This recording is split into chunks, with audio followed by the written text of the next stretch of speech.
السلام علیکم ورحمۃ اللہ۔ یہ جو کانسیپٹ والا ایشو ہے نا، میرا ذاتی موقف تو یہ ہے کہ ایک تو کافی عرصے سے پاکستان کے اندر خاص طور پہ اس طرح کا ایک ماحول کریٹ کرنے کی کوشش کی جا رہی ہے۔ اس سے پہلے بیکن ہاؤس کے، سٹی کے اور اس طرح کے جو ہائی فائی اسکولز ہیں اور تعلیمی ادارے ہیں، مختلف یونیورسٹیز ہیں، ان کے اس طرح کے معاملات سامنے آتے جا رہے ہیں جو سیکس پرووکنگ ہیں۔ یہ تو پیپر سامنے آیا نا، اور پیپر اگر اس طرح کا ہے تو جانے وہاں کا ماحول اندر کس طرح کا ہوگا، کلاس کا ماحول جو ہے وہ کس ولگیرٹی پر مبنی ہوگا، وہ کتنا تکلیف دہ ہوگا۔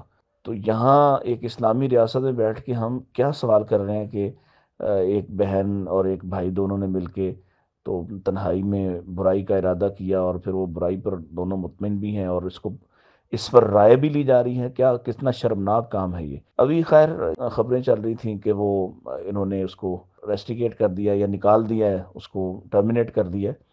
تو واللہ عالم وہ ٹرمینیٹ ہوگا یا نہیں ہوگا، کیونکہ یہ سب اس پروپیگنڈے کو پرووک کرنے کی ہی بات ہے۔ اور اصل میں اب یہ اس کو کاؤنٹر کرنے کے لیے جب لوگ آئے ہیں آگے تو انہوں نے اس کو ٹرمینیٹ کیا ہوگا۔ تو ہمارا سوال یہ ہے کہ آپ ایسا ماحول ہی کیوں بننے دے رہے ہیں، اور آپ ایسے اندھے کیوں ہو گئے ہیں جس میں آپ کسی کو روک ٹوک نہیں سکتے، کسی کو پوچھ نہیں سکتے، اور کسی کی کیا جرت ہے کہ وہ پاکستانی معاشرے میں بیٹیوں اور بچوں سے پوچھ سکے کہ بہن بھائی کا محرمات جو رشتے ہیں، محرم رشتوں کے مابین اگر کوئی سیکس کا تعلق ہوگا تو اس پر کیا سوال کیا جا سکتا ہے؟ اس پر تو سخت قسم کی سزا ہونی چاہیے، صرف ٹرمینیشن نہیں ہے۔ تو ہم تو اس سے پہلے کہہ رہے ہیں کہ یہ جو گندگی کا ماحول آپ نے مسلط کیا، اسی کانسرٹ سے پہلے یہ بھی آیا کہ انہوں نے میوزیکل نائٹ بنائی اور پتہ نہیں کیا کچھ وہاں کیا۔ تو پابندی لگنا چاہیے ان لوگوں پہ، اور ان سب کو اوپر سے نیچے تک۔ یہ صرف ٹرمینیشن جو ہے اس لیکچرر کی نہیں ہونی چاہیے، اس یونیورسٹی کا جو وائس چانسلر ہے